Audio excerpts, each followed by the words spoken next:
Au nom du Père et du Fils et du Saint-Esprit, ainsi soit-il. Je vous salue Marie, pleine de grâce, le Seigneur est avec vous. Vous êtes bénie entre toutes les femmes, et Jésus, le fruit de vos entrailles, est béni. Sainte Marie, Mère de Dieu, priez pour nos pauvres pécheurs, maintenant et à l'heure de notre mort, ainsi soit-il. Cœur sacré de Jésus, ayez pitié de nous. Saint Joseph, priez pour nous.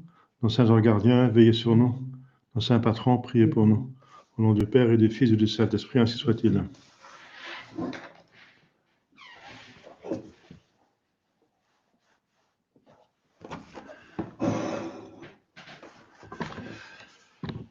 Chers frères, on était arrivé à la 12e... Non, je me trompe.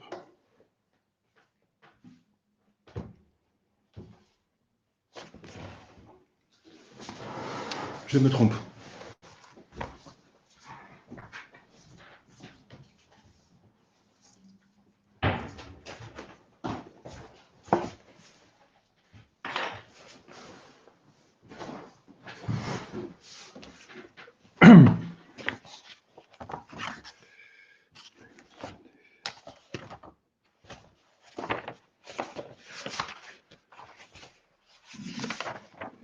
On est arrivé à un autre sacrement, le sacrement de l'ordre. Sacrement de l'ordre, du sacerdoce.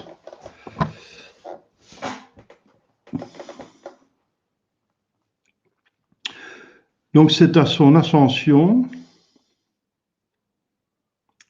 que notre Seigneur Jésus-Christ éleva les mains, bénit ses apôtres et les envoya dans l'univers entier pour prêcher l'Évangile et administrer les sacrements. L'évêque fait quelque chose d'analogue dans l'ordination. Donc il pose les mains et ce qui indique que l'on communique quelque chose. À l'ordination, il impose ses mains. Le pouvoir pour célébrer la messe, les prêtres l'ont reçu à la dernière Sainte, quand Jésus a dit « Faites ceci en ma commémoration, à ma mémoire ».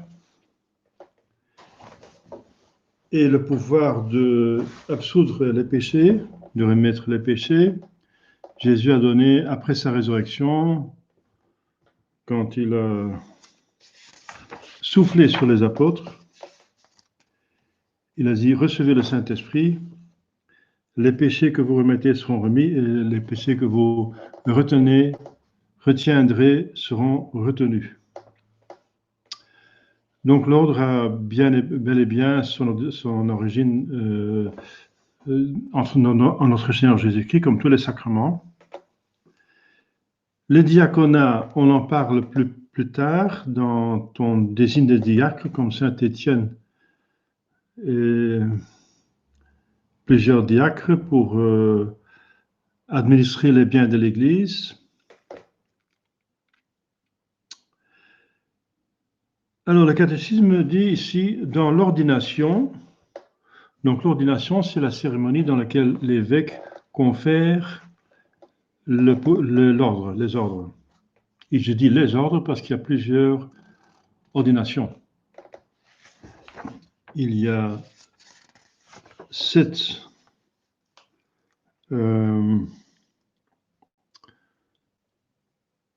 ordres pour la prêtrise.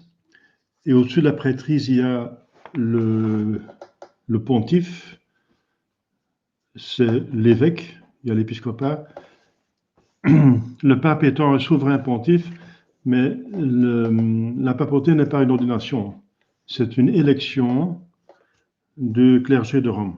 Et maintenant, enfin, ce sont des cardinaux, s'il y en a. S'il n'y a pas de cardinaux, selon plusieurs auteurs, c'est un synode, un concile d'évêques qui aurait le pouvoir de synode, de désigner un pape. Mais la papauté n'est pas une ordination. C'est l'hiérarchie parallèle, c'est de l'administration. Dans l'hiérarchie de l'ordre, il y a 8 degrés, donc 7 jusqu'à la prêtrise et une au-dessous. Une au-dessus, c'est l'épiscopat, donc 8 échelons. mais on va voir ça plus tard. Dans l'ordination, l'évêque, seul l'évêque peut donner la prêtrise. Donc, c'est pas possible qu'un prêtre puisse le remplacer. Comme pour la confirmation. La confirmation doit être donnée normalement par l'évêque, mais peut être donnée en cas d'impossibilité ou difficulté. Le prêtre qui reçoit un mandat de Rome peut conférer la confirmation. Mais dans aucun cas, il peut donner les ordres majeurs, en tout cas pas. C'est arrivé que des prêtres, donc des pères abbés, qui avaient le titre de monseigneur, mais qui n'étaient pas évêques, des pères abbés, donc des supérieurs d'abbaye, ont conféré les ordres mineurs à leur sujet. Et c'est accepté par l'Église, donc ils ont eu ce pouvoir aussi du pape, mais aucunement les ordres majeurs. Donc les ordres mineurs sont l'ostaria,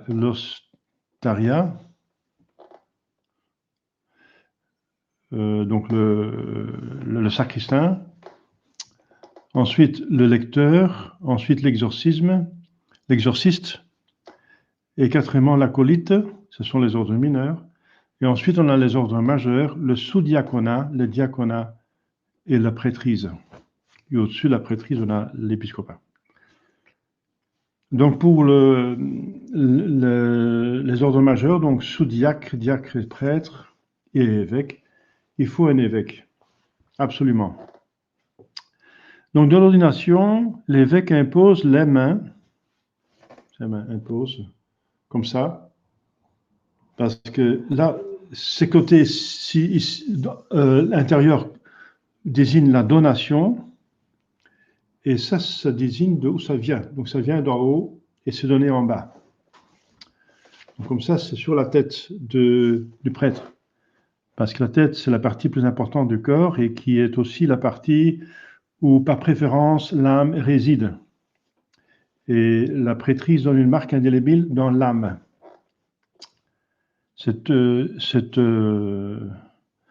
La prêtrise est une des trois sacrements qui donnent une marque indélébile, avec le baptême et la confirmation.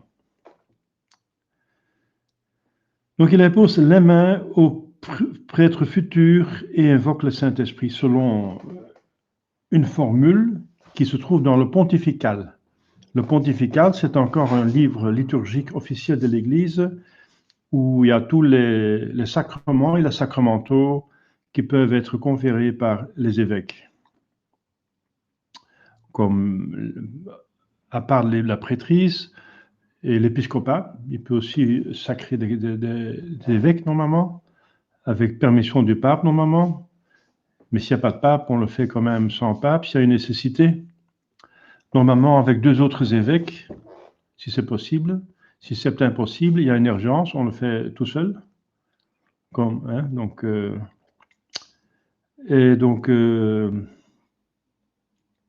Selon, à part la prêtrise, il y a par exemple la consécration des cloches, la consécration des vierges, la consécration des églises,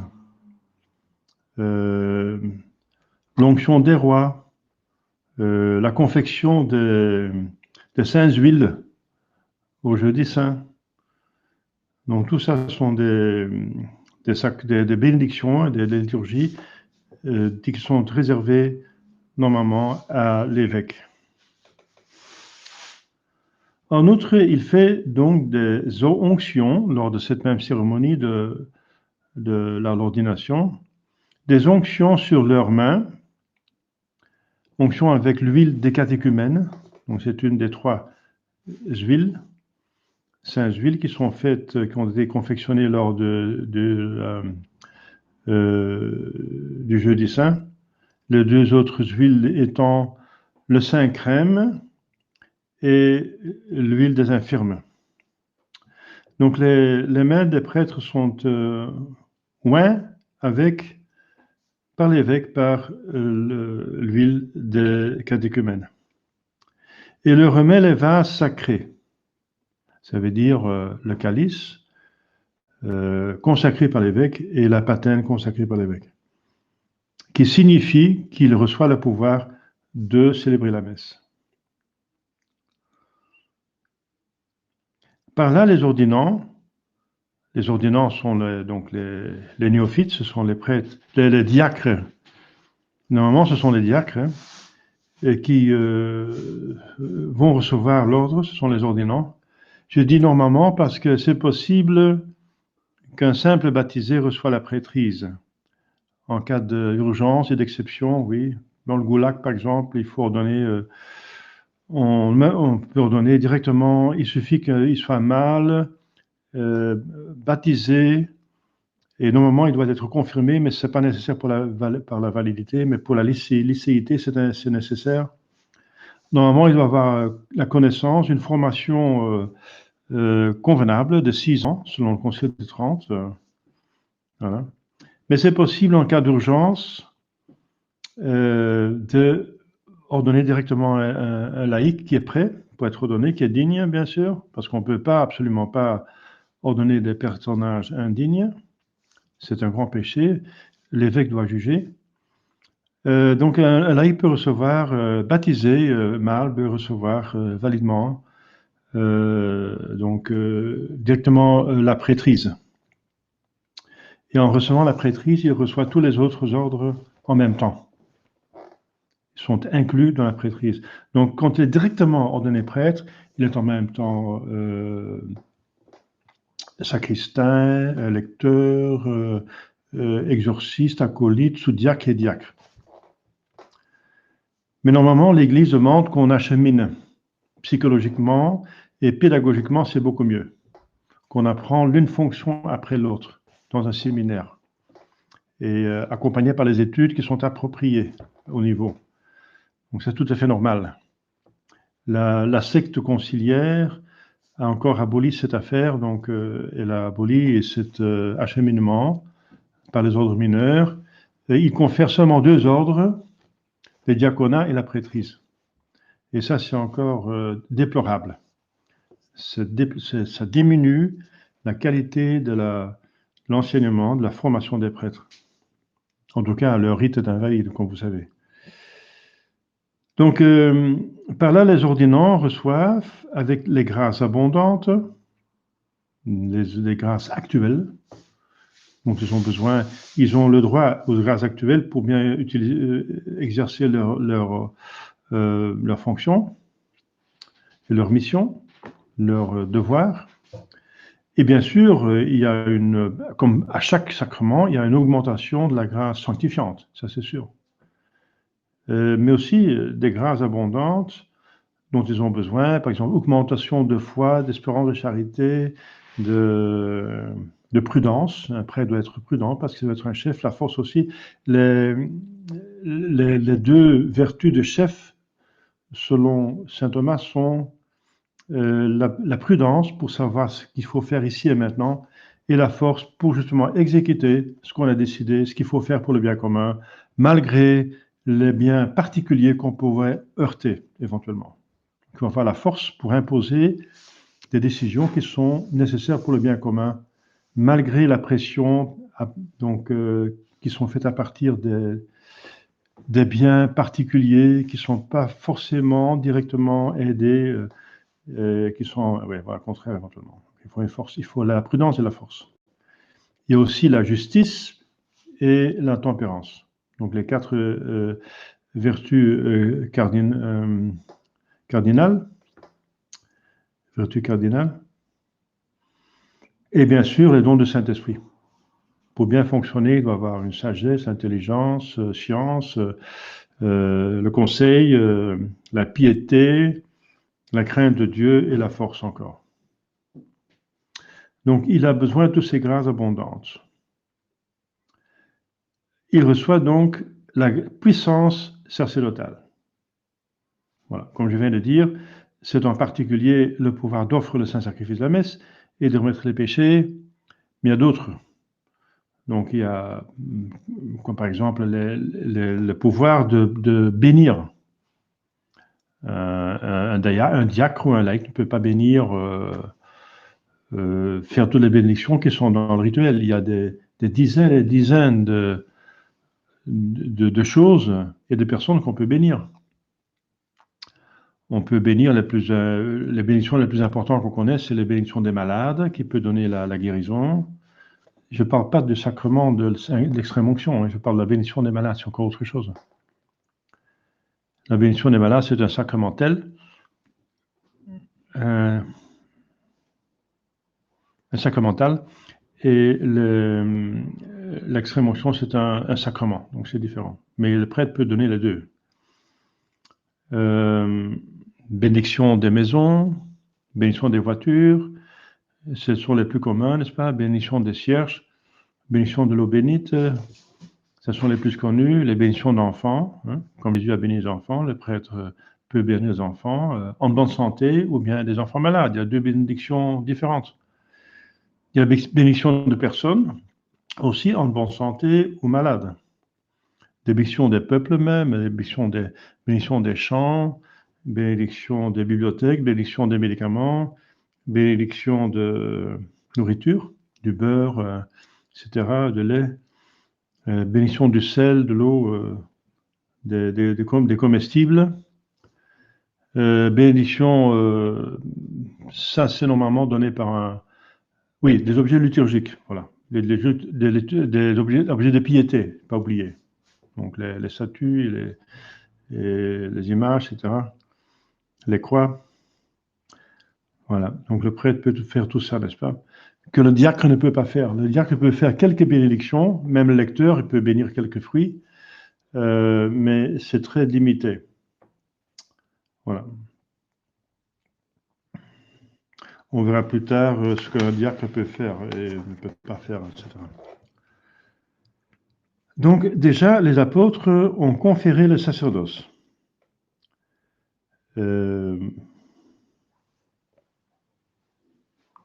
Ainsi, ils ont consacré Saint Paul et Saint Barnabé par la prière et l'imposition des mains. C'est dans Acte 13. Parce que Saint Paul était appelé par notre Seigneur Jésus-Christ, mais pour recevoir son sacre d'évêque ou d'apôtre, il devrait les recevoir des autres apôtres. Saint Barnabé aussi, qui n'est théologiquement pas un apôtre, mais liturgiquement oui. Donc il n'est pas compté parmi les 14 apôtres, parce qu'il y en a 14. Hein?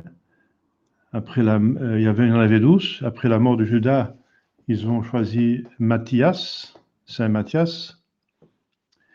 Et après, Saint Paul est arrivé, donc il y en a 14 apôtres. Saint Barnabé n'est pas compté comme un apôtre, au sens strict, mais il a quand même il reçoit les honneurs liturgiques d'apôtre. Donc il y a une messe pour l'apôtre Barnabé. Donc c'est un cas spécial parce qu'il a fait quand même le travail d'un apôtre. C'était le compagnon de Saint Paul jusqu'à ce qu'ils sont à Chypre. Et alors Barnabé, qui est de Chypre, est resté à Chypre pour évangéliser Chypre. Et Paul est allé plus loin dans l'Asie mineure. Donc ils ont consacré, en tout cas il était évêque, donc Barnabé, hein, donc Saint Paul était carrément apôtre. Quelle est la différence entre apôtre et évêque? Eh bien les apôtres sont les premiers évêques, les tout premiers. Et Saint Paul est encore considéré comme un apôtre, quoiqu'il a reçu son ordination, son sacre par les autres apôtres, parce qu'il a été appelé personnellement par notre Seigneur Jésus-Christ. Donc les apôtres sont encore les premiers évêques qui ont connu personnellement notre Seigneur Jésus-Christ. Et on a 14, comme je viens de dire. Donc Saint Barnabé est plutôt un évêque avec l'honneur d'apôtre. Donc, mais alors au sens large, parce qu'on est tous des apôtres. Quand on fait l'apostolat, on est considéré comme des apôtres, mais alors au sens large. Hein. Au sens strict, il y en a 14. Donc, ils ont consacré ces deux saints personnages par la prière et l'imposition des mains. Paul, à son tour, a consacré Saint Timothée. Il y a deux lettres de Saint Paul à Timothée dans l'Écriture sainte. et même Tite. Donc il y a un autre jeune homme que saint Paul a sacré évêque, c'est saint Tite. Il y a encore une lettre de saint Paul dans l'Écriture sainte à Tite, Titus. Saint Augustin déjà appelait l'ordre un sacrement. Saint Augustin du 3e, 4e siècle. Il combat les donatistes qui enseignaient que le caractère du baptême ne pouvait pas se perdre, mais qu'on pouvait perdre le droit de l'administrer. Et le saint docteur disait, tous deux sont des sacrements qui ne peuvent être renouvelés. Tous deux. Ça veut dire le baptême et l'ordre, parce qu'ils donnent une marque indélébile. Jésus-Christ a évidemment institué le sacrement de l'ordre à la dernière scène, comme je viens de dire.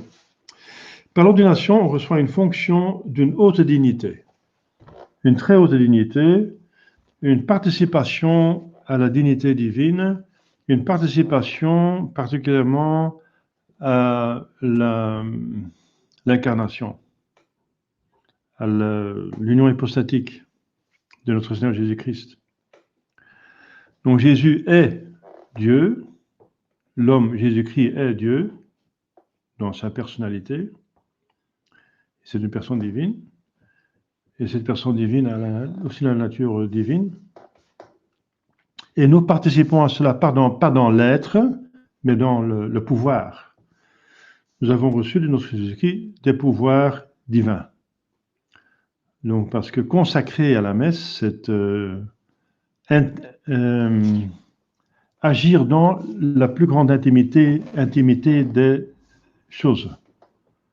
On détruit par la puissance divine la substance du pain et du vin, et on attache aux accidents du pain et du vin, par le pouvoir divin, la substance du corps et du sang de Seigneur Jésus-Christ, qui sont glorieux dans le ciel, qui siègent à la droite du Père. Ça, c'est une intervention que seulement Dieu peut faire, qu'il a déléguée à ses prêtres, à des conditions, hein, donc on doit remplir des conditions pour la validité de la consécration. Mais il faut d'abord être un prêtre validement ordonné. Et d'autre pouvoir qui est divin, c'est remettre les péchés. Remettre les péchés, ça convient seulement à Dieu. Parce que les péchés sont commis contre Dieu. C'est Dieu qui était offensé, c'est sa volonté, c'est ses commandements. Et c'est seulement celui qui a été offensé par quelqu'un qui peut remettre les péchés. Si vous avez volé votre voisin et vous demandez pardon à votre belle-mère, ça vaut rien. Hein. Il faut demander pardon à votre voisin et restituer à votre voisin. Donc c'est à la personne qu'on a fait du tort, c'est cette personne qui doit vous remettre les péchés pardonnés, sinon ça ne compte pas. Eh bien, tous les péchés sont contre Dieu, donc seul Dieu peut remettre les péchés. Et si le prêtre le fait, donc il le fait au nom de Dieu. Même un ange ne peut pas le faire. Donc ce qui concerne cela, le prêtre a une plus haute dignité que l'ange. Donc seulement sur cet aspect-là, hein, pas de nature. L'ange a une nature supérieure, mais vu ces deux pouvoirs, les anges nous donnent préséance. Comme ce saint qui avait l'habitude de voir son ange gardien. Et normalement, quand il entrait dans une église, son ange gardien le précédait parce qu'il était plus digne. Mais après son ordination, l'ange gardien ne voulait plus entrer dans l'église le premier. Il laissait passer le néophyte. Le néophyte, ça veut dire le prêtre récemment ordonné. Puisque le ministère sacerdotal est d'une si grande dignité, le prêtre mérite le respect, même si sa vie ne répond pas à sa dignité. Ouais. Bon, la première chose, c'est le prêtre lui-même qui doit se comporter dignement. Hein. Le Concile de Trente dit Nihil nisi grave. Nihil nisi grave, ça veut dire rien qu'un comportement grave, ça veut dire digne. Donc le prêtre ne peut pas se comporter de manière sotte. Donc il doit se comporter convenablement, correspondant à sa dignité, qui représente l'Église et Jésus-Christ et Dieu. Alors voilà.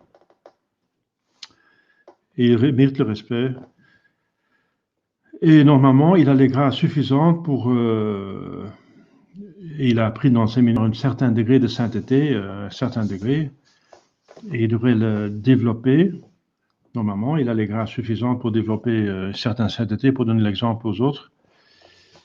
Et s'il ne le fait pas, alors il est coupable devant Dieu, mais oui, il mérite le respect parce qu'il ne peut pas perdre son dignité, qui est une marque indélébile dans son âme. Mais alors on ne respecte pas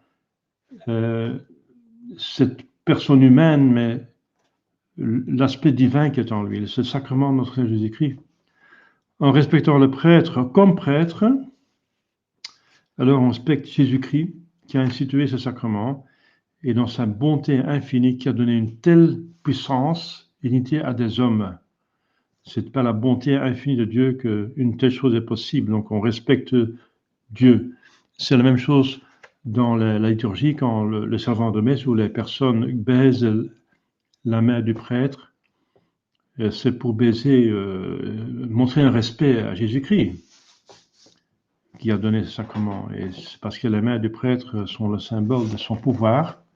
Et les mains ont été ointes, donc si on baise la main du prêtre, dans la liturgie, c'est prescrit normalement. Eh bien, c'est parce qu'on veut honorer Jésus-Christ. Il ne s'agit pas de cette personne, qui est toujours une personne humaine, comme tous les autres, mais il s'agit du pouvoir qu'il a reçu de Dieu et qu'on respecte. Donc, il faut toujours chercher Dieu, tout honneur doit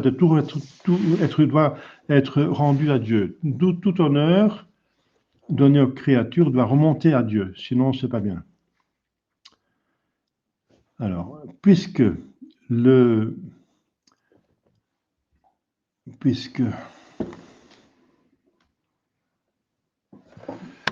ministère sacerdotal est si pénible, dit ici le texte, bon, je ne sais pas si c'est si pénible, à mon avis, tous les offices sont pénibles.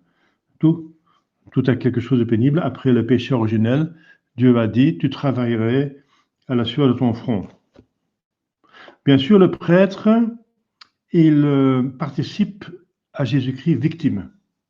Parce que Jésus-Christ, notre Seigneur Jésus-Christ, il n'est pas seulement souverain prêtre, mais sur la croix, il est aussi victime.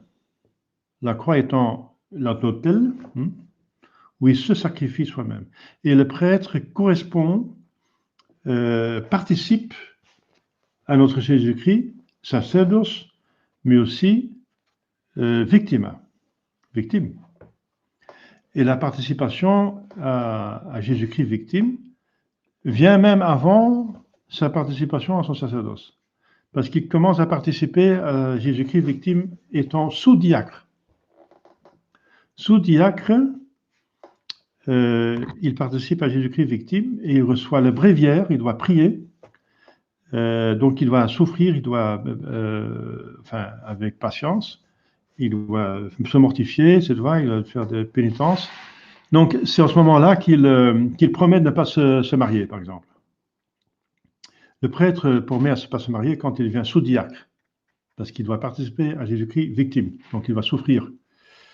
Le mariage étant normalement quelque chose de bien, un partage de personnes qui sont faites l'une pour l'autre, etc., etc. Normalement, c'est bien. On peut bien sûr souffrir dans le mariage, mais c'est pas normal. C'est que les gens ne se comportent pas comme il faut. Mais normalement, le mariage doit être quelque chose de bien. Hein. Normalement, si les gens se comportent comme il faut, c'est un bien. Il y a des consolations de le mariage. Et le prêtre, il renonce au mariage. Quand il devient sous-diacre, il reçoit le bréviaire qu'il doit prier tous les jours sous péché mortel, il est une obligation de prier, de prier à la prière de l'Église, au nom de l'Église et pour l'Église. Et voilà, et il reçoit des fonctions déjà dans la liturgie beaucoup plus actives dans le sacrifice de la messe. Il doit seconder l'évêque et le prêtre de la messe et ailleurs. Et il doit donc avoir une bonne spiritualité. Il ne doit pas encore connaître la théologie comme il faut, ça c'est pour le diacre, parce que le diacre doit pouvoir prêcher. Mais ce diacre doit connaître la spiritualité, parce qu'il doit mener une vie sainte, une ascèse et un mystique. Donc il y a une ascèse, donc une mortification. Donc dans ce sens-là, le ministère sacerdotal est pénible. C'est pas spécialement pénible, parce qu'on a quand même les grâces d'État, n'est-ce pas? Bien sûr, moi j'étais déjà en prison la Semaine Sainte il y a 3 ans, la Semaine Sainte dernière, la police a intervenu dans ma liturgie, donc c'est curieux que ça arrive la Semaine Sainte. On est de nouveau à la Semaine Sainte et j'ai dit, mon Dieu, qu'est-ce qui va encore arriver? Mais c'est parce que le prêtre doit participer à la souffrance de notre Seigneur Jésus-Christ. J'ai remarqué qu'il y a beaucoup de problèmes qui arrivent les temps de pénitence, quand la couleur est violette. Ça veut dire l'avant, déjà, mais beaucoup plus le carême. Le carême et surtout le temps de la Passion et la Sainte, on reçoit souvent beaucoup de problèmes. C'est comme si le bon Dieu donne un peu plus de force, un peu plus de permission au diable pour nous tenter, pour que nous soyons plus alertes, on a plus de mérite, qu'on combat mieux, qu'on prie plus, qu'on soit plus accroché à notre Jésus-Christ, etc. Donc les tentations sont permises pour mettre à l'épreuve, pour donner la possibilité de mériter. Voilà, donc le mystère sacerdotal est si pénible, mais je me rappelle que ma mère me disait quand elle avait dit à un prêtre, j'ai prié pour que mon fils devienne prêtre.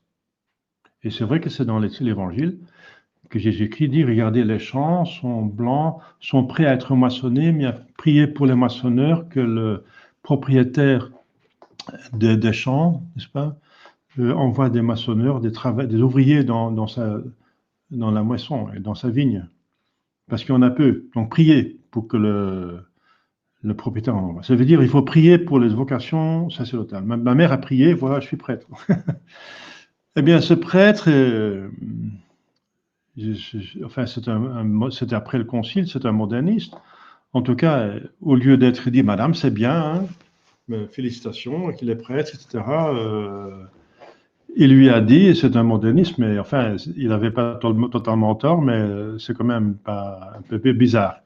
Il a répondu, au lieu de dire madame, félicitations, et c'est la plus belle vocation qui existe, le plus beau office qui existe, au lieu de dire ça, il a dit, madame, vous avez prié pour sa croix. Paf. Ma mère était un peu étonnée, elle a beaucoup réfléchi à ça, elle n'avait pas l'intention de prier pour ma croix, hein. Mais voilà, donc peut-être ce prêtre avait beaucoup souffert oui, peut-être qu'il a beaucoup souffert, hein, c'est possible, c'est même probable, je pense. Oui. Il y a une petite question ici, les prêtres défroqués, hérétiques, doivent-ils toujours être respectés comme des prêtres? Oui. Donc il faut respecter, il faut faire distinction. Ils ne peuvent pas perdre leur dignité, et en respectant la prêtrise, on respecte Jésus-Christ, mais on ne peut pas la respecter en tant que pécheur. Il faut faire la distinction. Ma mère encore, n'est-ce pas? On habitait à Villerex, c'était après je l'ai su maintenant, que c'est une des paroisses les plus modernistes de la Belgique. Malheureusement, on habitait là et c'était la paroisse Saint-Pidis. C'est encore le cynisme, n'est-ce pas, de la situation. La paroisse Saint-Pidis était la plus moderniste. Le pauvre Saint-Pidis, il a souffert en voyant ça du ciel. Enfin, je veux dire, il peut plus souffrir, mais il n'était pas content, hein. Eh bien, le curé, il se promenait en costume civil. Il allait dans le dimanche après la messe, il allait dans un restaurant avec une jeune fille. Et ma mère qui voyait ça, parce qu'on allait aussi. Ma mère n'aimait pas trop faire la cuisine le dimanche. Donc elle allait facilement au restaurant le dimanche, hein, parce qu'il ne faut pas travailler le dimanche. Enfin, c'était un jour de repos. Il allait dans un petit restaurant et elle voyait ce prêtre avec la fille. Il connaissait ce prêtre, il n'avait pas les habits sacerdotaux. Alors, elle allait à la toilette, passait la table du prêtre qui était là avec la jeune fille, et disait: Bonjour, monsieur le curé.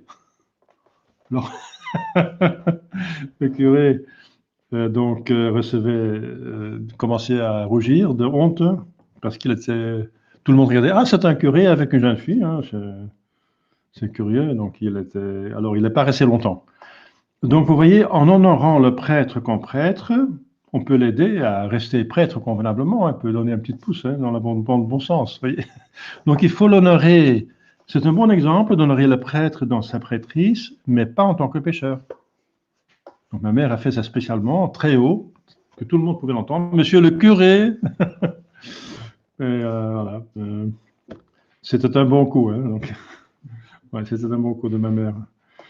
Oui, donc, puisque le ministère sacerdotal est si pénible, bon, moi je ne me plains pas, hein, de ma croix, je suis très content que le bon Dieu de mes croix qu'il a toujours essayé. Donc, moi j'ai toujours essayé de porter mes croix, et ça m'a fait beaucoup de bien. On a appris beaucoup de choses. Bon, s'il dit si pénible, c'est le catéchisme qui le dit, hein, et entraîne une si grande responsabilité. Ça c'est vrai, oui. Ça c'est vrai. Des âmes qui vont au ciel ont souvent rencontré un bon prêtre. Les âmes qui se donnent ont souvent, pas toujours, rencontré un mauvais prêtre. On trouve souvent à l'origine d'une sainteté ou d'une damnation un prêtre. Je l'ai remarqué. Je l'ai remarqué. C'est une très grande responsabilité, n'est-ce pas? L'adage dit, si vous voulez sanctifier un pays, un peuple, il faut de saints prêtres. De saints prêtres fera un saint peuple. Et le contraire est vrai aussi. Les francs-maçons le savent, la Kabbale le sait aussi. C'est pour ça qu'elle a infiltré l'Église pour à l'intérieur la casser à l'intérieur quantitativement. Hein. Elle ne peut pas la casser dans son existence, dans sa qualité, mais dans ses quantités, oui. Oui. Vous voyez tous ces apostats et tous ces schismes au cours de l'histoire de l'Église. Eh bien, ils savent aussi que pour pourrir un peuple, pour le rendre décadent, pour le détruire sa force, pour le vaincre, eh bien, les communistes, les francs-maçons le savent très bien, il faut pourrir, il faut essayer de corrompre leurs prêtres. Si on arrive à corrompre leurs prêtres, le peuple va suivre les prêtres dans leur corruption. On a vu ça à Vatican II. Vatican II est une crise d'évêques, de papes, et donc de prêtres, et c'est les fidèles qui ont suivi leur clergé dans cette chute. Les âmes ont été exécutées dans leur propre église, dans leur propre paroisse, exécutées. Je dis exécution parce que c'est une mort. Ça veut dire la mort surnaturelle. On a 3 vies, n'est-ce pas? 3 vies. La vie, l'âme est une vie immortelle, mais la vie anime le corps, c'est une deuxième vie, la vie animale de l'homme, qui peut perdre avec la mort. La vie de l'âme, il ne peut pas perdre, mais une troisième vie, la vie surnaturelle, une participation à la vie divine. Et cela, on peut la perdre par les péchés mortels. La vie du corps, ça veut dire la fonction de l'âme qui anime le corps, elle la perd à la mort, la séparation de l'âme et du corps. La vie surnaturelle, elle perd par un péché mortel, et la vie de l'âme, elle ne peut jamais perdre. Éternellement, on existe dans le ciel, ou bien dans l'enfer, ou bien dans le limbe des enfants. Voilà. Donc il y a 3 vies. Une grande responsabilité, ça c'est sûr. Ça c'est sûr. Il faut prendre la prêtrise au sérieux. Personne ne doit aspirer au sacerdoce sans en avoir la vocation. Voilà, c'est Saint Paul qui le dit. On est appelé par Dieu et Dieu donne les grâces. Par l'ordination, on reçoit le pouvoir perpétuel.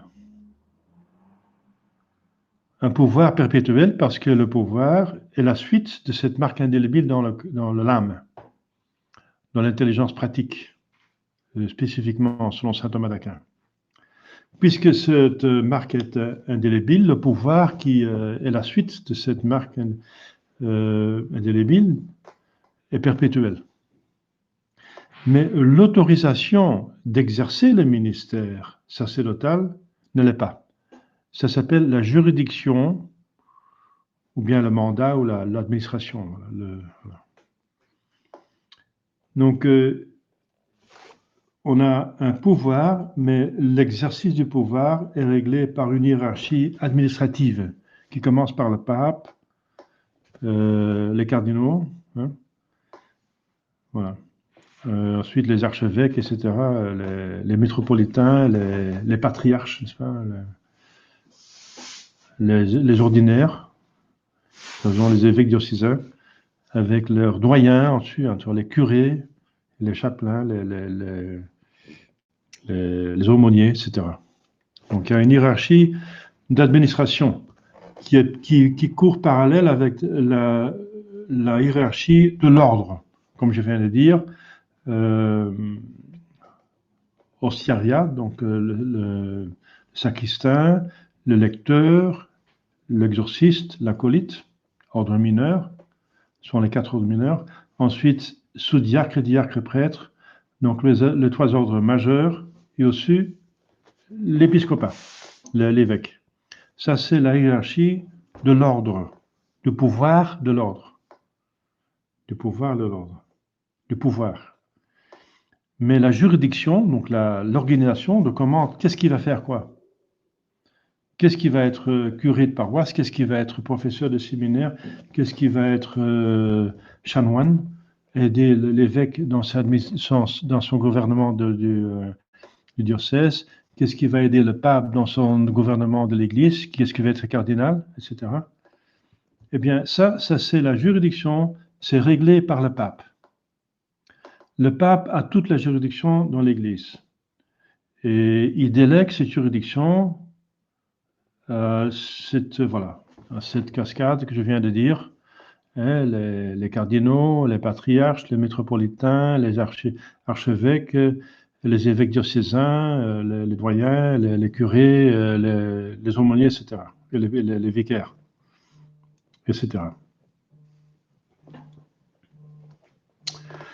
Alors,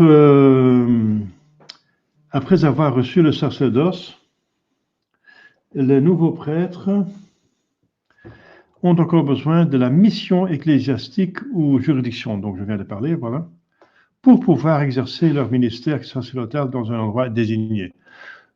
Je peux faire un parallèle, une comparaison avec l'armée. Dans l'armée, par exemple, vous pouvez avoir une bonne formation de parachutiste, par exemple. C'est une formation extraordinaire. Alors, on a beaucoup de capacités, beaucoup de skills, comme on dit, de possibilités. On a appris beaucoup de choses et comment manier beaucoup d'armes et comment se comporter dans plusieurs situations. On connaît plusieurs techniques et tactiques. Donc, c'est magnifique. On sait faire beaucoup de choses.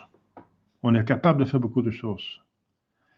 Mais on ne peut pas décider d'exercer toutes ces possibilités qu'on a n'importe où et n'importe comment. Et n'importe quand. On ne peut pas dire, moi je décide d'aller me battre en Afghanistan. Ce n'est pas vous qui décidez ça, c'est votre supérieur, hein, c'est le sergent, c'est le colonel, c'est le général, c'est l'hiérarchie de l'armée qui décide ce que vous faites avec votre savoir-faire. Voilà, donc c'est 2 choses. Ce que vous savez faire, hein, il y a des canonistes, des canonniers, ceux qui savent manier des tankiers, des tankistes, je ne sais pas comment ça s'appelle, ceux qui peuvent manier un tank. Les autres sont infanterie, les marins. Donc, ils ont tous des capacités différentes, mais ce n'est pas eux qui décident comment ils vont exercer ça. Donc, il y a toute une hiérarchie, toute une variété de savoir-faire et de pouvoir-faire, donc de pouvoir, Mais comment l'exercer, c'est décidé par l'hiérarchie. C'est pas par vous. Voilà. C'est la même chose dans l'Église, qui est aussi une armée rangée en bataille. Nous sommes l'Église militante sur terre. Donc c'est aussi comme une armée. Eh bien, il y en a qui ont des possibilités, des capacités, comme je viens de dire, c'est l'hierarchie de l'ordre, mais à côté, une hiérarchie de juridiction. Mais c'est vrai qu'il y a des ressemblances.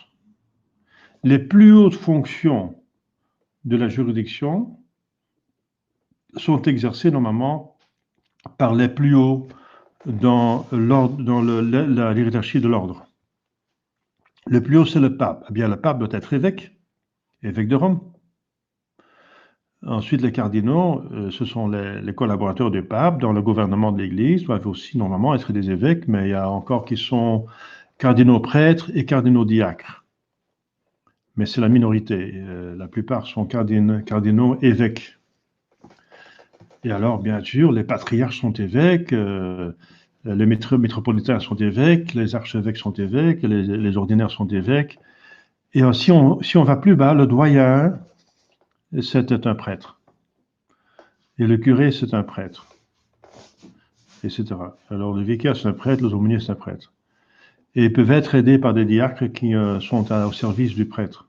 Donc, si quelqu'un est ordonné diacre, mais on voit qu'il y a un problème qui arrive, il devient malade, il n'est pas capable de devenir prêtre, on le laisse diacre pour toujours. Il sera diacre pour toujours. Et alors, il va être éventuellement aidé un prêtre quelque part dans une paroisse, pour autant qu'il sache le faire. Voilà. Donc, c'est ça la différence entre le pouvoir d'ordre et la juridiction, ou bien les mandats, voilà, les pouvoirs qu'on reçoit. Donc, l'administration, par exemple, qu'on reçoit pour pouvoir exercer le pouvoir dans un endroit désigné ou envers des personnes désignées. Alors, donc pour la validité, comme je viens de dire, pour la validité, il faut que ce soit des hommes qui reçoivent la prêtrise. Et ils doivent au moins avoir 24 ans. 24 ans, ce n'est pas pour la validité, mais c'est pour la licéité. Parce qu'il faut une formation de 6 ans, au moins, parce que c'est interdit d'ordonner des prêtres qui ne sont pas dignes, qui ne sont pas formés, qui ne connaissent pas leur liturgie, leur théologie dogmatique et la théologie morale, parce qu'ils doivent pouvoir se confesser, ils doivent exactement savoir qu'est-ce qui est un péché, qu'est-ce qui n'a pas péché, quels sont les degrés de pécaminosité, etc. Ils doivent avoir donc une connaissance de l'écriture sainte pour pouvoir prêcher, etc. Toute somme théologique, saint Thomas, avoir fait la philosophie, etc. Donc, si on considère que un jeune homme sort normalement peut commencer une étude supérieure, qui est quand même l'étude de séminaire, c'est une étude supérieure. Quand il a fini ses études moyennes, eh bien, les études primaires, c'est 6 ans. Les études secondaires, c'est encore 6 ans. Alors, si on commence à étudier à 6 ans, c'est 3 fois 6, c'est 18. Donc, à 18, il n'est pas seulement capable d'aborder des études supérieures. L'université, ou dans ce cas-ci, le séminaire, qui équivaut à un séminaire. Hein. C'est des études supérieures. C'est pas pour rire, n'est-ce pas? La philosophie est pas évidente, n'est-ce pas? La théologie, ce sont quand même des études supérieures. Voilà, donc il doit avoir au moins 24 ans. Mais si, comme c'est arrivé dans le passé, on ordonne des enfants de 6 ans, de 8 ans, des garçons, eh bien, ils ont la sacerdoce. Hein. Mais c'est pas convenable de le faire. Parce qu'on n'a pas encore pu vérifier s'ils ont vraiment la vocation. Donc ce sont finalement des abus, mais c'est valide. C'est encore la différence entre la validité et la licéité. La validité, c'est dans l'ordre de c'est ou ce n'est pas. La licéité, c'est dans l'ordre de c'est bon ou c'est mauvais. C'est différent. Hein. Donc, on peut faire les choses validement, mais de manière illicite, comme toutes les ordinations dans les sectes schismatiques orientales. Ils ont un sacerdoce valide, ils donnent des sacrements valides, parce qu'ils suivent l'ancien rite, et ils ont une succession apostolique, mais ils ont fait le schisme avec Rome, avant le concile, donc c'est pas bien. Donc ils sont dans le schisme, donc ils n'ont pas le droit de faire les ordinations dans le schisme. Mais s'ils le font, c'est valide, mais on ne peut pas le faire. C'est comme des parents qui baptisent leurs enfants sans raison, n'est-ce pas? Ils doivent laisser le curé baptiser leurs enfants, le curé de paroisse. Mais s'ils le font quand même, n'est-ce pas? Ils le font sans raison, ils ont péché, mais si c'est fait selon toutes les conditions de validité, c'est valide. Voilà. Il y a une différence entre validité et licéité. C'est très important de savoir cette distinction, sinon on va brouiller beaucoup de choses. La prêtrise est précédée de 6 autres ordres, on vient de les voir. Hein. Donc, 4 ordres mineurs et il y a 3 ordres majeurs. Voilà. Et ça commence, avant ces 7 ordres, il y a encore la tonsure. Donc, c'est un sacramental. Donc, on coupe les cheveux, d'une certaine façon. C'est un rite romain qui désigne qu'on est adopté par quelqu'un, pas d'autre. Et dans ce cas-ci, c'est adopté par l'Église. On devient membre du clergé, par la tonsure. Donc, quand on entre au séminaire, on reçoit d'abord la soutane, la prise de soutane. Ensuite, la tonsure, on devient clerc. Et après 1 an, on reçoit les premiers ordres mineurs. Et ensuite, l'année après, encore 2 ordres mineurs. Ensuite, 1 an après, etc. Donc, à chaque année, on reçoit des ordres. Entre-temps, il y a une question par ici.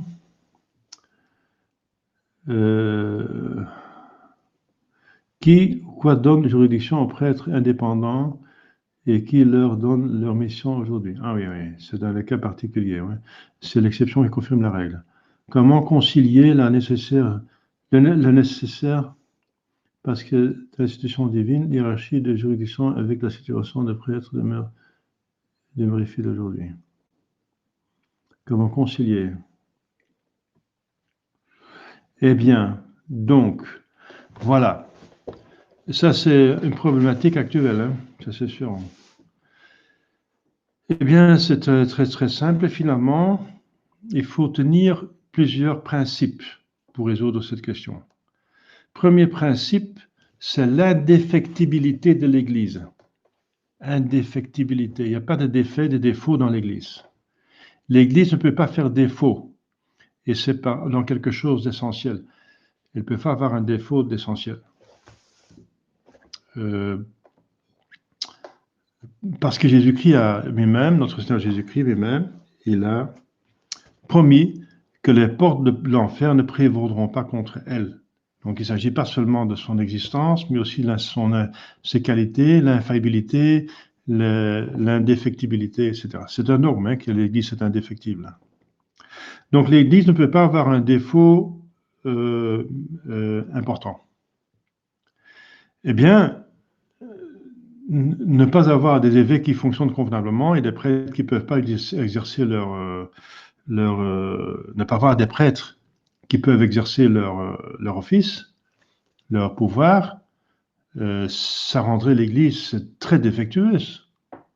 S'il y avait des évêques ou des prêtres qui ne pouvaient plus exercer parce qu'ils n'ont pas de juridiction de pape, parce que le pape n'est pas là, en ce moment il n'y a pas de pape parce qu'un hérétique ne peut pas être pape.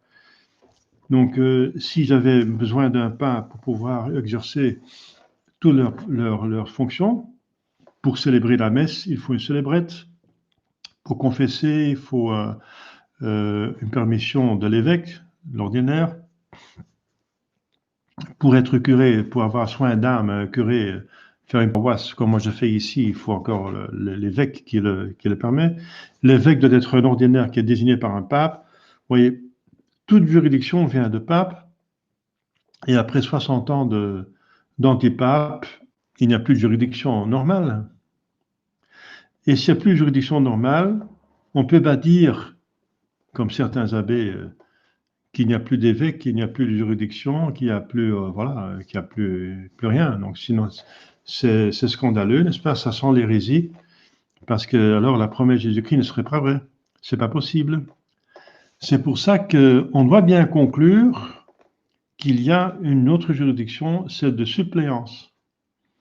Et la juridiction de suppléance est reçue par des prêtres, dans ce cas-ci, on parle de prêtres, à des conditions. Premièrement, qu'ils soient validement ordonnés, c'est évident. Les prêtres de Saint-Pierre, quand ils sont ordonnés novos ordo, enfin par un évêque au novos ordo dans l'ancien rite, ils ne seront même pas prêtres. Donc, il n'y a pas de juridiction, il n'y a pas de suppléance d'ordination, hein. Ça n'existe pas. Hein. Donc, il n'y a pas de. Si on n'est pas prêtre, on ne peut pas consacrer validement, c'est tout simple. Donc, il faut avoir, il faut être prêtre validement. Deuxièmement, il faut une nécessité dans l'Église. Donc, une nécessité d'Église, une nécessité de messe. Il faut une messe. Pour le dimanche, les gens doivent aller à la messe. Ils ont besoin de messe. Ils ont besoin de catéchisme, d'enseignement. Et pour enseigner le catéchisme, il faut encore une mission, n'est-ce pas? Une mission de l'Église. Il faut être envoyé par un évêque pour ça. Les gens ont un droit canonique à tous les sacrements. D'être baptisé par un curé, d'être marié devant un curé, de se confesser, n'est-ce pas, un curé, un prêtre. Donc ils ont un droit. Ils ont droit à l'extrême-onction, ils ont droit à une formation, à des prédications, à faire des retraites, etc. Donc toutes les fonctions des prêtres, les gens ont droit à un exorcisme. Ceux qui s'ils ont des problèmes avec des diables, ils ont un droit. Et ils ont besoin à ça, et ils ont un droit de le recevoir. Alors, un droit correspond à un devoir. Eh bien, le devoir, c'est celui qui peut le faire. Eh bien, celui qui peut le faire, c'est le prêtre ou l'évêque. Eh bien, alors, il doit le faire parce qu'il peut le faire, il y a une nécessité. Et encore en troisième condition, c'est qu'il fonctionne convenablement, hein. Qu'il ne soit pas hérétique ou schismatique, qu'il soit donc prêtre convenable, qu'il a nécessité, mais qu'il fonctionne convenablement, qu'il prend soin du bien commun convenablement. Donc, si c'est un schismatique, un hérétique, qui dit n'importe quoi, qui fait n'importe quoi, alors il n'a pas de juridiction de suppléance, vous comprenez? Donc, voilà. Donc, à ces trois conditions, il y a une juridiction, ça veut dire une permission de le faire, même un devoir de le faire, et c'est nécessaire. C'est parce que c'est le raisonnement par l'absurde, parce que s'il n'y avait pas de suppléance, de juridiction de suppléance, l'Église aurait un défaut énorme. Il n'y aura plus de sacrements qui seront conférés. Ce n'est pas possible. Donc, par raisonnement par l'absurde, il faut bien conclure qu'il y a une juridiction qui vient de Dieu directement, qui appartient à l'ordre, qu'on fait la fonction qui correspond à votre ordre. Moi, je ne vais pas prendre des fonctions d'évêque, je ne vais pas ordonner des prêtres, sinon ça ne vaut rien. Pour là, il n'y a pas de juridiction ou de pouvoir de suppléance, ça n'existe pas. Mais si on utilise son pouvoir qu'on a reçu, n'est-ce pas? Moi, le pouvoir de prêtre, normalement, et on a besoin d'une juridiction, normalement, qui vient du pape, il n'est pas là, alors la juridiction vient de Dieu à ces conditions, qu'il a nécessité et qu'on fait ça sérieusement. Voilà, donc ça c'est... Mais il y a d'autres arguments, c'est que le droit canon même donne des principes. Le droit canon dit le salut des âmes est la loi suprême. Le salut des âmes est la loi suprême. Donc dès que le salut des âmes le demande, l'exige, c'est la loi suprême. Voilà. Il y a une loi qui donne le droit. Et il y a des cas particuliers dans le droit canon, comme les personnes qui sont mourantes, n'est-ce pas? Et il n'y a pas de prêtre normale, avec une juridiction normale, normale dans les environs, qui peut venir à temps, eh bien, tout prêtre, même un apostat, même un hérétique, même un scandaleux, qui vit une vie scandaleuse avec une femme, etc., même un tel prêtre, mais qui a eu une ordination valide, et qui est prêt pour le faire, peut, pour le cas, par exemple, confesser une personne qui est mourante, parce que le salut des âmes est la loi suprême. Cette âme a besoin d'un prêtre. C'est un prêtre qui n'a pas perdu son pouvoir, mais par son hérésie, son schisme, son scandale, il a perdu la possibilité, la permission de l'exercer, sauf en cas de danger de mort. Voilà, c'est expressément réglé par le droit canon, que dans un cas tel, le prêtre, qui est validement prêtre, mais qui n'a normalement pas de juridiction, il reçoit ad hoc, ça veut dire pour ce cas, si précis, la juridiction. Voilà. Et la personne est aidée par là. Donc si elle meurt, elle a quand même eu la rémission des péchés. Donc c'est ça, l'Église est comme une bonne mère, elle a un souci des âmes. Donc tout ça sont des arguments pour montrer que c'est absolument certain qu'il y a une juridiction de suppléance, sinon l'évangile n'est pas vrai. Et c'est scandaleux de le penser. Ça sent l'hérésie, sinon c'est hérétique dans ses conclusions, hein, de dire qu'on ne peut pas exercer ses pouvoirs, qu'on ne peut pas sacrer des évêques, qu'on ne peut pas célébrer des messes, qu'on ne peut pas faire des exorcismes, qu'on ne peut pas déclarer des mariages nuls, qu'on ne peut pas, etc. Donc il y a plein d'évêques, aussi c'est le vacantisme malheureusement, des prêtres et même évêques, qui disent des choses pareilles, et ça sent l'hérésie. C'est pas vrai. C'est scandaleux. Excuse-moi, pour moi, je me suis scandalisé de penser des choses pareilles. Ça veut dire que le diable a gagné, quoi. C'est pas possible. C'est scandaleux, c'est blasphématoire de dire que le diable a gagné. Le diable n'a pas gagné. L'Église n'est jamais vaincue. Elle ne peut pas près de son existence et aucun de ses pouvoirs et aucune de ses fonctions convenables. Il n'y a personne qui peut. Il n'y a pas un diable qui peut l'arrêter. C'est pas possible. L'Église peut souffrir dans sa quantité, et elle a souffert beaucoup dans sa quantité. Hein. Donc il y a une apostasie générale, il y a 1 milliard de personnes qui sont dans l'hérésie de Vatican II, ça c'est possible, malheureusement. Hein. Ça s'est arrivé sous Jésus-Christ lui-même, dans Jésus-Christ lui-même, il a souffert du fait que la plupart de son propre peuple ne l'a pas suivi. Donc la quantité peut diminuer, même fortement. Comme les saints l'ont prédit déjà longtemps, n'est-ce pas, des siècles avant, c'était des dizaines de saints qui ont prédit qu'à la fin des temps, il y aura encore seulement une église domestique, une église dans des chaudières, etc. Donc, aux chaumières, qu'est-ce que je veux dire? Enfin, dans des lieux très, très restreints, n'est-ce pas? Ben c'est possible. L'Église a commencé, hein, n'est-ce pas, dans une situation domestique. Saint-Pierre, les apôtres ont célébré les messes dans des maisons, des riches bien sûr, une maison qui a quand même un espace assez grand. Pardon. Eh bien, Saint-Pierre n'était pas dans la basilique Saint-Pierre, hein, dès le début, elle est venue beaucoup plus tard. Hein. Il était chez les personnes. Pour pas parler des catacombes, n'est-ce pas? C'était pas très commode, là. Donc là, l'Église a commencé. Et l'Église était domestique, dans le premier siècle, domestique et dans les catacombes. Eh bien, on revient à cette situation. Hein. Mais l'Église est toujours là. Elle est toujours là, même si elle est domestique, elle est pauvre, elle est persécutée, elle est petite, il y a très peu, d'accord? Ça peut arriver, malheureusement. Mais elle est toujours là, parce que Dieu tient ses promesses. Elle va exister avec tout ce qu'il faut, parce que ça appartient à cette promesse de Jésus-Christ.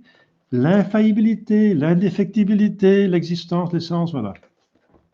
Donc ça sent l'hérésie de dire qu'il n'y a plus des évêques, qu'on ne peut pas faire le sacre, qu'on ne peut pas faire ceci, qu'on ne peut pas faire cela.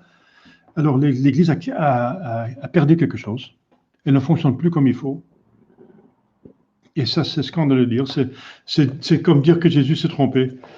Alors Jésus n'est pas Dieu. Notre Seigneur Jésus-Christ n'est pas Dieu, ce qui est un blasphématoire. Donc voilà. C'est absolument certain qu'on a une juridiction. Oui.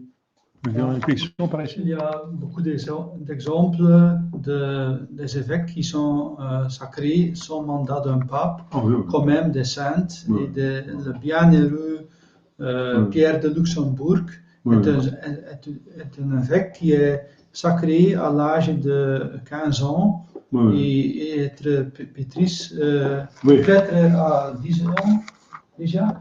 Et il a le mandat d'un antipape, mais pas d'un pape. Il est reconnu comme bienheureux par l'Église maintenant.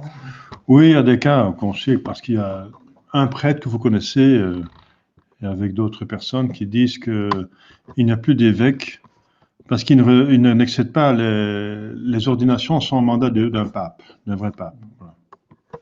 Bon, ça c'est... Alors on arrive à dire qu'il n'y a plus d'évêque dans l'Église. Et alors, ce que Robin dit, c'est qu'il y a eu dans le passé déjà des sacres d'évêques sans mandat de pape. Mais il faut pas aller, il faut pas. Il y a eu beaucoup de cas dans la crise des donatistes. Les donatistes étaient des hérétiques, et quand ils reviennent dans l'Église, ces évêques donatistes, qui étaient donc même sacrés dans le donatisme par des donatistes, et qui devenaient catholiques, ils ont été acceptés. Hein. Même ceux qui sont sacrés dans le schisme et dans l'hérésie ont été reçus par l'Église, dans certains cas. Alors, donc c'est évident. Je ne sais pas si encore... Oui, d'accord. Voilà. Donc, qu'est-ce qui donne la mission aux prêtres aujourd'hui? Eh bien, voilà. Donc, ça, c'est encore une bonne question. L'Église reste l'Église.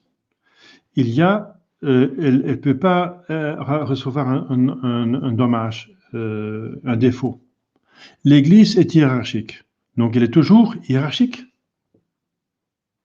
C'est pas possible qu'un fidèle essaye de fonctionner sans prêtre. C'est pas normal, c'est pas bien qu'un prêtre essaie de fonctionner sans évêque. S'il fonctionne sans évêque, il pêche. S'il a l'occasion de le faire. Donc, et voilà. Et les évêques ont le devoir d'avoir un contact entre eux. C'est encore dans le droit canon qu'ils vont avoir un contact entre eux, qui doivent se mettre souvent en synode pour se consulter et se contrôler. Voilà. Et c'est un devoir.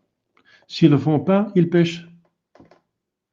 Moi, personnellement, dès que j'étais sur la fraternité, j'avais les évêques de la fraternité. Quand j'ai compris que la fraternité est dans l'erreur, j'ai suivi le site vacantin parce que c'était la vérité. Et j'ai directement cherché les évêques, directement. J'ai cherché contact avec Monseigneur Stever, avec Monseigneur Sandbord, avec Monseigneur Morello, maintenant Monseigneur Ramola. Bien sûr, ce sont tous des évêques qui ont une sacre valide, qui ne sont pas hérétiques. Il y en a qui sont tout près de l'hérésie. Et d'autres ne sont pas du tout dans l'hérésie, mais ils sont, oui, ils fonctionnent pas bien en pratique. Il y en a qui sont laxistes, qui permettent des péchés mortels, par exemple, qui sont évidemment des péchés mortels. Et alors, c'est du laxisme, n'est-ce pas? C'est un autre ça n'empêche pas d'être un évêque catholique. Alors, je cherche quand même un évêque qui est convenable. Eh bien, tout prêtre devait faire ça, de chercher un évêque convenable pour se soumettre à cet évêque. En ce moment, je travaille avec Monseigneur Ramola. Je trouve que c'est le meilleur que j'ai trouvé jusqu'à présent. Voilà. Et il y a des évêques qui ont, heureusement, des contacts entre eux, n'est-ce pas? Les évêques de Trento, les évêques d'Amérique du Nord ont aussi un contact entre eux. Les évêques de l'Ukraine, non, de Prague aussi. Donc, il y a quelques groupes d'évêques déjà, mais ils doivent tous se mettre ensemble, normalement. Ça, c'est absolument convenable. Et s'ils ne le font pas, à mon avis, c'est pas moi qui les juge, mais objectivement, il y a quelque chose qui ne va pas. Donc, ils pêchent. Donc, ils doivent le faire, ils ont une grâce pour le faire. Et normalement, ils doivent le faire. On ne peut pas se promener tout seul. C'est condamné par le Concile de Trente. Un prêtre vagus, ça s'appelle un vagus. Un vagus, c'est un prêtre qui vague, qui va partout, qui est errant, n'est-ce pas? Qui n'est pas lié. Normalement, un prêtre doit être lié, ça veut dire incardiné dans un diocèse ou bien dans un ordre religieux. Voilà. Il doit y avoir une incardination. Eh bien, donc, et il faut chercher à faire ça, il faut chercher. Donc, il faut chercher des. Moi, je suis toujours à la recherche d'un évêque. J'ai Monseigneur Ramola, mais il est assez loin, n'est-ce pas? Il habite en Amérique, c'est pas commode, surtout pas avec le confinement. Mais il faut au moins faire un effort pour chercher. J'ai cherché à avoir un contact avec Monseigneur Datessen, qui est où il habite à Toulouse. Voilà, c'est à Toulouse, mais il est trop vieux pour encore fonctionner. J'ai cherché contact avec Monseigneur Korab, qui est en Slovaquie, mais il vient de décéder. Et il ne pouvait pas prouver par des documents son sacre. J'ai cherché contact avec Monseigneur Charve, mais qui était là, sacré par Monseigneur Korab. Alors il a problème aussi de prouver qu'il est vraiment évêque. J'ai cherché contact avec Monseigneur French à Londres, tout près de Londres, mais j'ai vu qu'il était œcuméniste. C'est un sédevacantiste œcuméniste, c'est très, très curieux. Alors j'ai laissé tomber, n'est-ce pas? J'ai cherché à côté de Monseigneur Ricardo. C'est un évêque qui a un contact avec la mafia, selon plusieurs témoignages sérieux.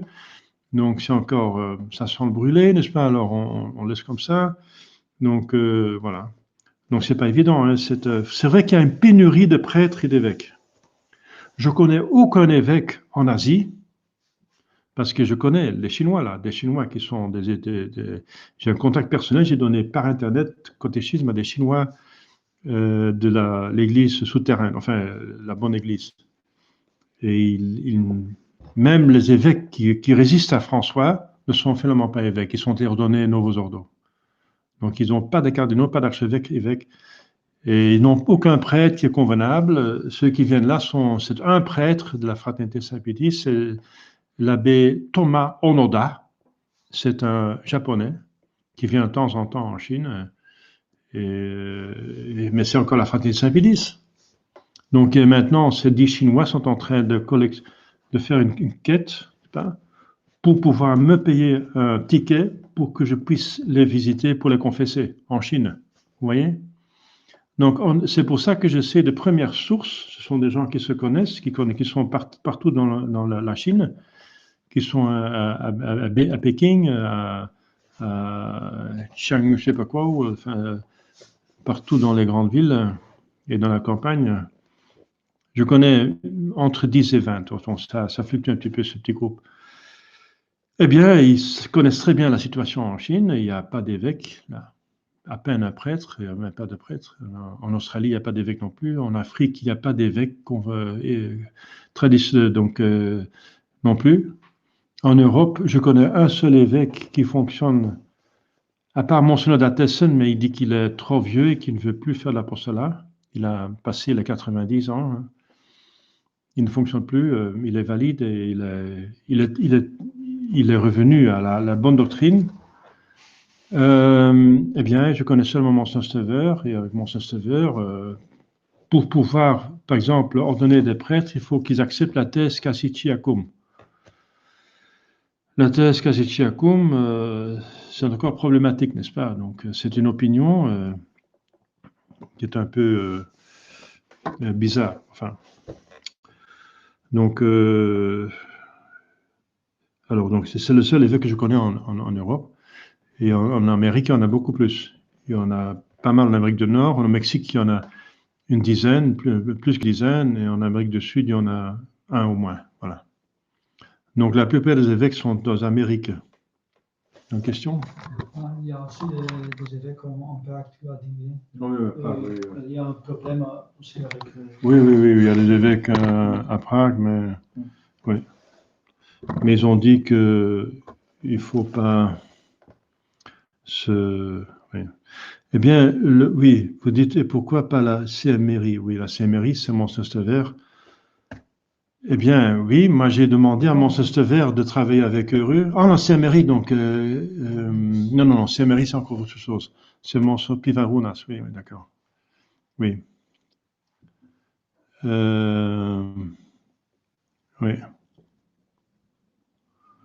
ouais. Oui, Monseigneur French, j'ai entendu des problèmes, je sais, oui.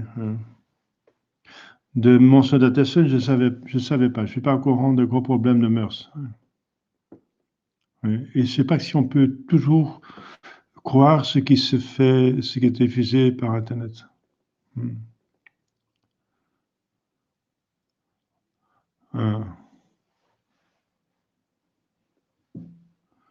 Oui, bon, voilà, donc je sais pas, je pensais plutôt le contraire. Monseigneur Dateson avait des problèmes avec quelqu'un qui avait sacré et qui avait, après, il y a eu, j'ai oublié son nom. Bon. En tout cas, mon Dateson ne fonctionne plus comme donc ne veut plus faire l'apostolat. Hein. Bon, Monsieur Boutelier, vous m'en parlerez peut-être une autre fois, demander pour me mettre au courant de ce qui se passe, si je peux encore fréquenter cet évêque. En tout cas, il m'a dit qu'il faut, qu'il ne va pas. Alors, CMRI, oui, CMRI, eh bien, c'est le premier problème.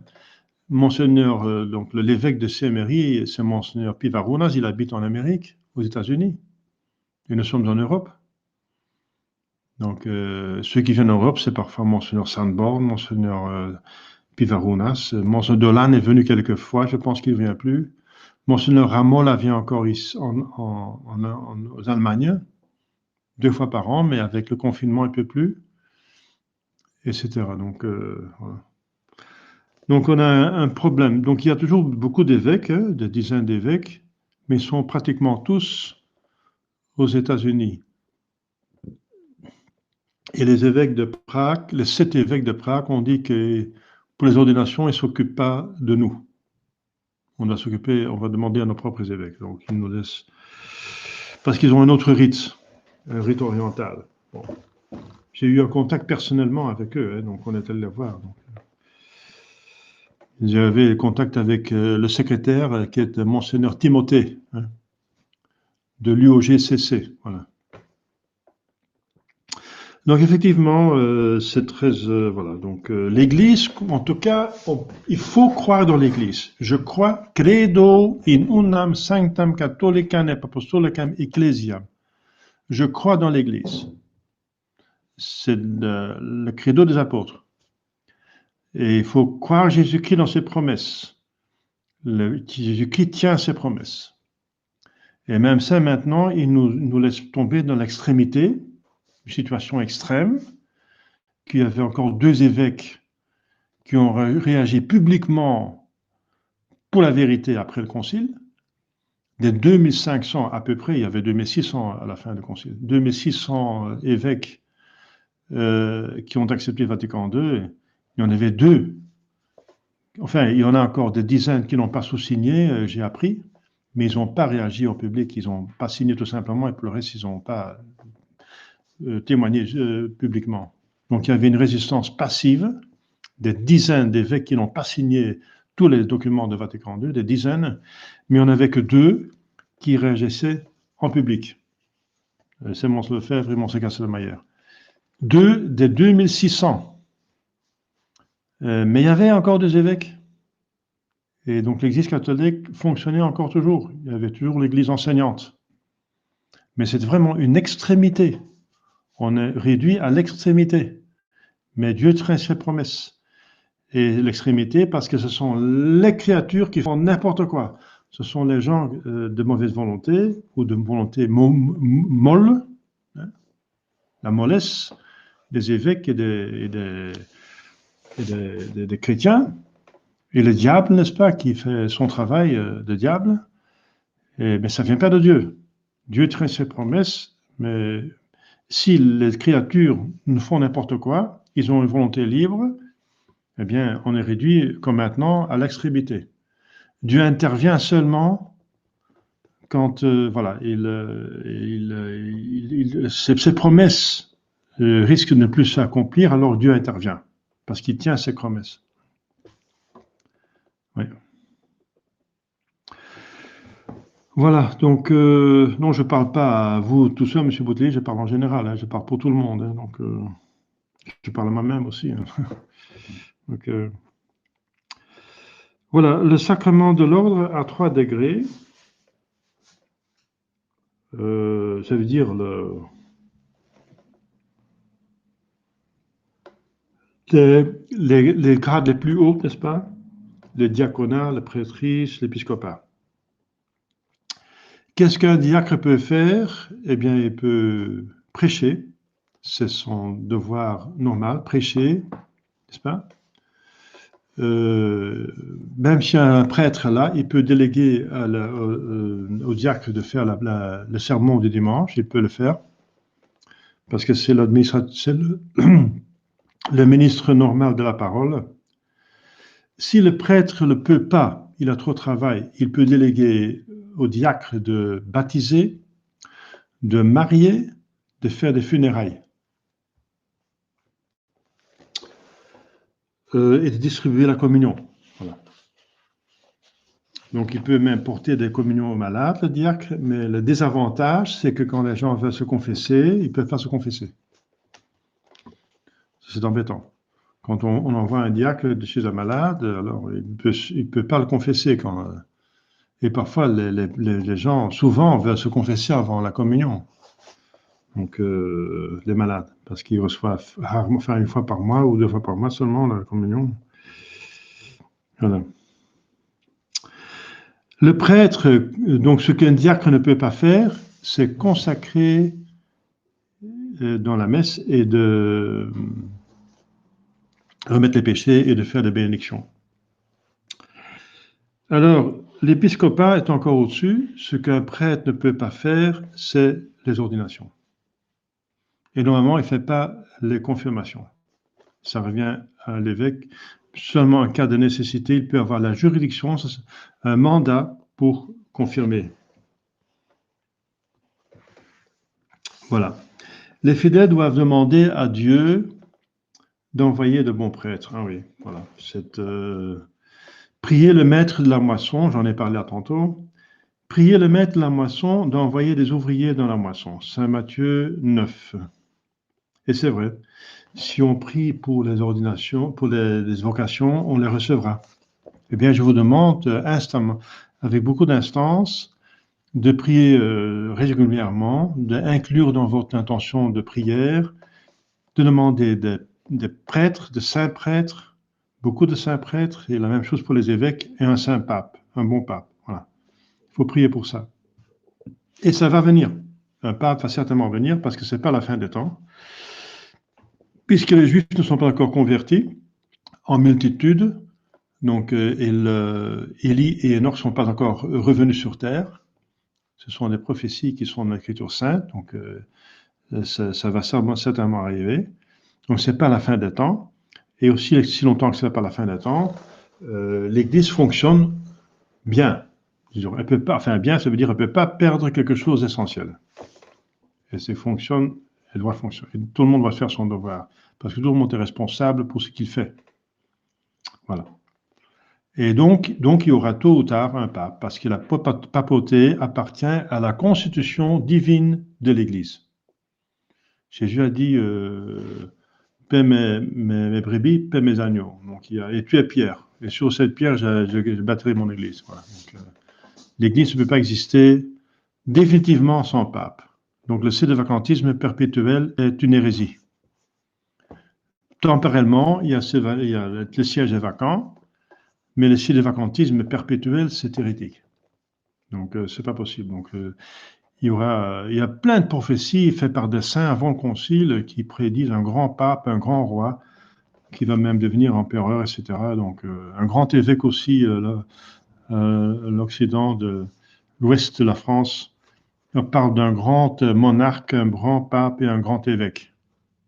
Donc, pour l'Europe. Enfin, Dieu tient ses paroles. Hein, voilà. Voilà, la prochaine fois, on parlerait du mariage. Il y a plus de... On parlera du mariage. Il y a un autre sacrement. C'est compliqué le mariage hein, parce que il y a pas mal de choses à dire sur les conditions de validité. Et voilà.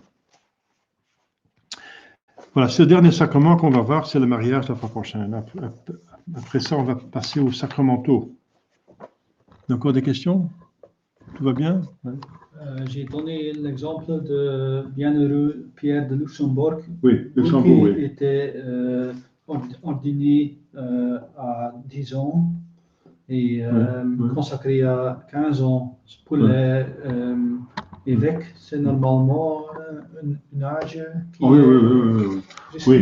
Bon, enfin, c'est encore pas pour la lycéité. La validité, mais pour la lycéité aussi, bien sûr, l'évêque doit être, je ne sais pas, il doit avoir 30 ans, quelque chose comme ça, hein, au moins. Ouais.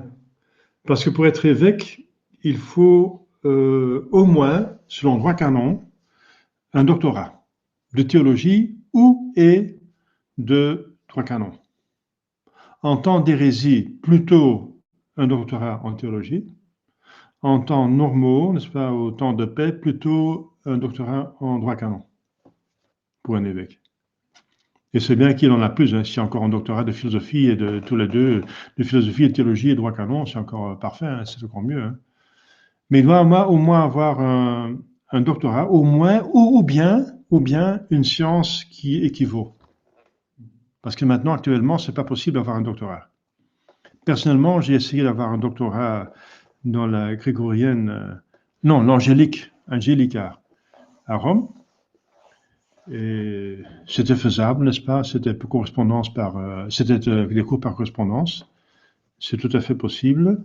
Mais j'ai arrêté parce qu'il fallait dire aux examens des hérésies et des choses abominables. Abominables. Il fallait trouver l'homosexualité tout à fait normale. On étudiait la philosophie des Grecs. Et les Grecs, ils ont cherché des textes chez Platon, etc., qui apportent justement sur l'homosexualité. C'est dégoûtant, n'est-ce pas? Il y a des centaines de beaux textes, et ils vont juste chercher les textes les plus vils, n'est-ce pas? C'est dégoûtant. Moi, je voulais pas. Donc, c'est devenu impossible. Et il faut sortir des hérésies, n'est-ce pas? Par exemple, l'âme n'est pas immortelle. Des choses comme ça, n'est-ce pas? Il y avait plein d'hérésies dans le cours.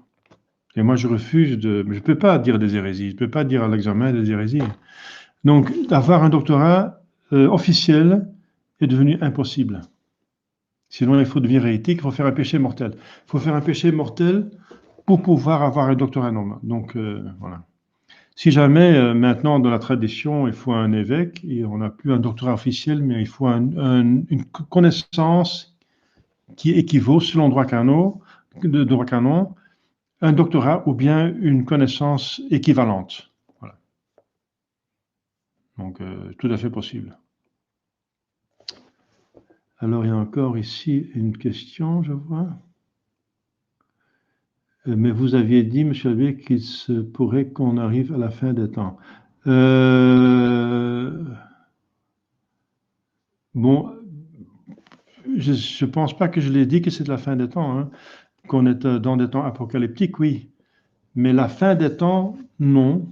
C'est pas pour demain. C'est peut-être pour après-demain, mais pas pour demain. Parce qu'il faut d'abord. Alors, je me suis mal exprimé, peut-être, c'est possible, mais j'ai jamais voulu dire qu'on est à la fin des temps. On est à la fin d'un temps, oui, d'un temps. On est à la fin de l'apostasie. On arrive à la fin. Parce qu'on ne peut aller pas plus loin que ça, n'est-ce pas? Et après, il y aura le règne de Jésus par Marie selon le bienheureux Bartholomew Sauser. Et après, le règne des antichrists avec Saint Élie et Saint Enoch qui vont revenir pour contrecarrer, tenir les fidèles dans la foi, parce que l'antéchrist va faire beaucoup de prodiges, n'est-ce pas? Que l'Écriture sainte même, si c'est possible, que les élus seront séduits. Pour éviter ça, le bon Dieu envoie 2 saints personnages donc Enoch et Élie. Et alors seulement, voilà, ce sera la fin des temps. Mais on est, selon la prophétie de bienheureux Bartholomew Salzer, dans la troisième dernière période. La période de l'apostasie, qui va être suivie par le règne de Jésus par Marie, et ensuite par le temps de l'Antéchrist et la revenue du Christ. Et alors c'est définitif, c'est Schluss. Mais on peut encore, ça peut encore durer un siècle, hein, je ne sais pas combien, ça peut encore durer. Mais on n'est pas très loin. Je dis qu'on arrive à la fin de ce temps-ci, ça j'ai dit, oui, de ce temps d'apostasie, et qu'on est tout près du règne de Jésus par Marie. C'est ça que j'ai dit. J'ai dit qu'on est trop. Oui, ça je crois bien, absolument. Oui, ça je crois qu'on n'est pas très loin. Et je pronostique 2030, 2033, je pense que dans ce temps-là, donc dans 10 ans, la situation sera changée. Oui. Et que Dieu va donner une grâce extraordinaire pour faire venir un monarque, n'est-ce pas, qui va soutenir l'Église, parce que l'Église a besoin du pouvoir temporel pour fleurir, pour s'épanouir, pour qu'il y ait un christianisme, une civilisation chrétienne. Il faut que le glaive soit au service de la croix. Si le glaive n'est pas au service de la croix, on a toujours la chrétienté. Le christianisme n'est pas de chrétienté. La chrétienté, c'est une civilisation catholique. Elle est seulement possible si le pouvoir temporel se met au service de l'Église. Reconnaît l'Église. Comme un saint Louis, comme un saint comme Constantin, comme Charlemagne, etc. Comme Charles Quint, comme Saint Henri d'Allemagne, Saint Éric de Suède, Saint Étienne d'Hongrie, etc. Saint Casimir de Lituanie, etc. Donc il faut absolument la chrétienté va de nouveau s'épanouir. Ça c'est sûr, parce que le bon Dieu permet le mal en vue de plus grand bien. Le mal est énorme. Jamais le mal était si profond, donc jamais le bien sera si haut après. Parce que le bien est en proportion avec le mal qui est permis. Si le bon Dieu permet un grand mal, il y aura un grand bien. S'il permet encore un plus grand mal, il y aura encore un plus grand bien. Eh bien, le mal est énorme. C'est aux extrémités. On est réduit à l'extrême. En ce moment, on est réduit à l'extrême. Il reste très peu de prêtres, d'évêques, de fidèles. On est au bout, n'est-ce pas? Eh bien, ça veut dire qu'il y aura extrêmement beaucoup de grâce. Comme ça a été prédit, de triomphe de mon cœur immaculé triomphera. Le règne de Jésus par Marie sera plus haut, plus beau, plus splendide que le Moyen-Âge, etc. Donc, c'est des prédictions, hein, bien sûr. Je suis tout à fait sûr que, théologiquement, c'est certain, parce que le bon Dieu ne peut pas permettre un mal qu'en vue d'un plus grand bien. Voilà. Donc, c'est mathématique. C'est théologiquement certain. Voilà. Donc, on arrive à la fin d'un temps, le temps d'apostasie, mais ce ne sera pas la fin des temps, d'un temps d'apostasie, et on aura alors le règne de Jésus par Marie, comme c'est prédit par Saint Louis de Montfort et tout ça, c'est beaucoup de saints. Voilà. C'est bon? Donc, qu'on garde courage, hein. Il y a beaucoup de choses encore à dire sur l'ordre, hein. Mais je pense qu'on a dit la chose la plus importante. Voilà. Donc, il faut prier pour de saints prêtres, hein. C'est très important, avec le saint prêtre, évêque et un pape. Le saint prêtre, saints évêques et un saint pape. Voilà. C'est ça qu'on a besoin, c'est le plus grand besoin qu'on a. On a autant besoin d'eux que de Jésus-Christ, façon de parler, hein. Parce que Jésus-Christ, justement, il fonctionne à travers de son Église. Donc, si l'Église fonctionne bien, eh bien, l'œuvre de Jésus-Christ fonctionne bien. Voilà. Voilà, je pense qu'on a vu le plus important. Ça va? Plus de questions par ici non plus? D'accord, voilà. Merci, à la prochaine. Je vous souhaite maintenant une bonne sainte semaine sainte. Je vous conseille de suivre quelques cours de spiritualité. J'ai sur mon site de canal de YouTube une série de conférences spirituelles et une série de retraites Saint-Ignace. J'ai encore plus, mais je ne sais pas si je n'ai pas encore mis sur YouTube. Je vous conseille d'écouter, parce que sinon je vais pas commencer à répéter, n'est-ce pas? J'ai personne ici pour prêter une retraite Saint-Ignace, sinon je l'enregistre, mais ce n'est pas besoin, parce que c'est toujours, voilà. Cette retraite qui a été enregistrée est très bonne, je pense.